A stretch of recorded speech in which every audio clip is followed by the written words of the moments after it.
मगर मौसम में आप आई हो, क्या कहना चाहेंगे? बहुत साल बाद एक्चुअली मैं आई हूँ। क्या पिछला खास एक बार मैं आई थी शायद, बहुत समय हो गया। हाँ, और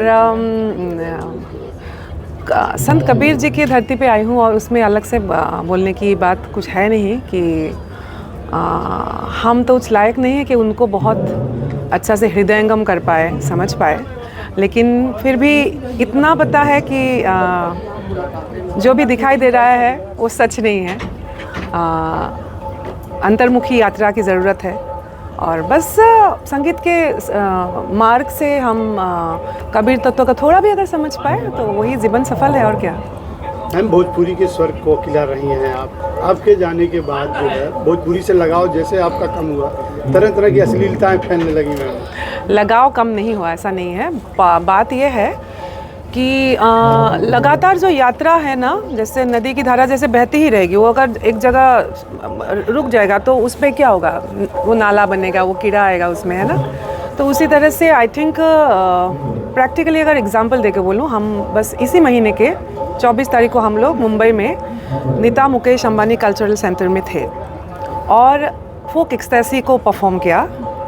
और उस परफॉर्मेंस में पहला ही जो फ्यूज़न संगीत था वो, लेकिन पहला ही जो विषय गीत हम लोगों ने चयन किया वो था भिखारी ठाकुर का गंगा स्नान।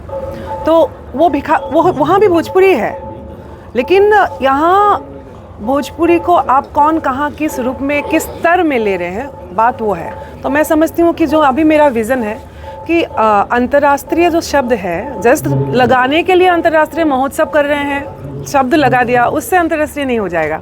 तो म्यूज़िक के लिए अगर म्यूज़िक को अगर मैं भिखारी ठाकुर जी को के साथ अगर मैं ग्लोबल जो साउंड्स है, जो इंस्ट्रूमेंट्स है, संगीत के साथ जब तक हम जोड़ेंगे नहीं, वो सही मायनों में वो इंटरनेशनल नहीं कहा जाएगा। तो ये कोशिश रही और सफल कोशिश रही, बहुत सफल। और मुंबई में जो लोग सुनने आए सब लोग विदेशी मतलब लोग भी थे वहाँ पे, और उन्होंने भी भिखारी ठाकुर को सुना।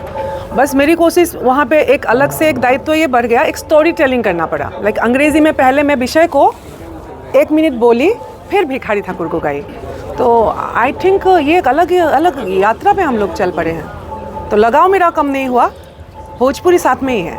एक वक्त था भोजपुरी का जब भोजपुरी में गाने ज़्यादा थे, म्यूज़िक कम थी, लेकिन आज का वक्त है म्यूज़िक ज़्यादा है लेकिन सिंगिंग बहुत कम हो गई। वजह क्या है? म्यूज़िक ठोस दिए हैं, सिर्फ गाने कम हो गए हैं भोजपुरी में। तो वो सब संगीत मत सुनिए ना, मैं नहीं सुनती हूँ, मुझे बहुत पता नहीं है। और बाज़ार में तो बाहर आप जाएंगे तो बहुत कुछ आपको देखने को मिलेगा।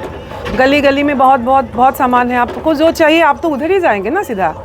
तो जो मैंने अभी बोला कि इंटरनेशनली हमको जो करना है, हमारा ध्यान वहाँ पे है। अब लोगों को भी ये समझना होगा, जो पढ़ा लिखा वर्ग है, खासकर शिक्षित वर्ग को ये समझना होगा कि मैं कल नेपाल में थी, बीरगंज, और मैं जिस सरोवर पोर्टिको नामक होटल में थी, वहाँ जो मैगज़ीन एक रूम में था, जब मैं ऐसे जस्ट टर्न कर रही थी, वहाँ पे कल्चरल भोजपुरी के ऊपर एक लेख था अंग्रेज़ी में, और मैं हैरान हुई पढ़ के कि वहाँ Bhojpuri is the 3rd language in Nepal and constitution में मान्यता प्राप्त है। और बैक इन इंडिया, कितनी हास्यास्पद बात है ना कि भोजपुरी अभी भी यहाँ बोली है। तो फोकस शिक्षित वर्ग को उस तरफ ध्यान को लगाना होगा, और सिर्फ भोजपुरी के नाम से भाषण देना बंद करें लोग। सही मायनों में उस पे वो संविधान में वो मान्यता प्राप्ति मिले। वो कौन सा गीत जिससे आपकी पहचान भी है? सबसे प्यारा गीत आपका कौन सा हुआ जो आपको दिल को छुआ? हज़ारों गीत ऐसे और लोगों ने बहुत प्यार दिया। सबसे प्यारा जो गीत आपको लगता हो खास? ऐसा तो अगर बोलेंगे तो वो गीत आया ही नहीं। मैं ऐसे बोलूँगी कि वो शायद अभी भी बाकी, जब तक आप जीवित है वो इच्छा, वो चाहत तो मन में हमेशा रहता है। माइनॉरिटी के नबी के बारे में आपने हाँ जी, गाना तो नहीं बोलेंगे, नात शरीफ है। और वो एक्चुअली गिफ्ट था मेरी सासू माँ के लिए। मैंने एक्चुअली मेरी माँ के लिए आसाम में the sacred scriptures of Manikoot बोल के, जो भक्ति आंदोलन में, जैसे कबीर जो पंथ है वो भी भक्ति आंदोलन का ही पंथ है, आसाम में महापुरुष श्रीमंत शंकरदेव माधव जी ने उसको आगे बढ़ाया। तो मणिकूट नामक एक प्रोजेक्ट जो माँ बचपन से गाई और मतलब मैं सुनी उसको मैंने किया। फिर मेरे पिता जो गुरु रहे मेरे विपिन नाथ पटवारी, उनके लिए एक लोकगीत का प्रोजेक्ट मैंने उनके ऊपर मतलब डेडिकेट किया जीवित अवस्था में।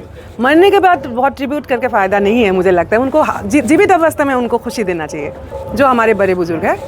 और मेरी जो मदर इन लॉ है अम्मा के लिए मैंने सोचा कि या नबी सलाम अलैका से बढ़ के और संगीत से मैं आपको क्या दे सकती हूँ, तो वो मैं गाई सीखी उच्चारण को और बहुत खूबसूरत, बहुत खूबसूरत। कल्पना के मन में आज भी वो सॉन्ग है? एकदम है, एकदम है। छोटा सा या नबी सलाम अलैका, या रसूल सलाम अलैका, या हबीब सलाम अलैका, सलावतुल्लाह अलैका।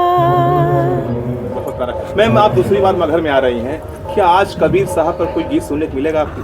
एकदम, हम शुरुआती जो जिनके नाम से ये मंच है उनको डेडिकेट करके ऑफ कोर्स शुरू करेंगे। बहुत बहुत शुक्रिया। Thank you.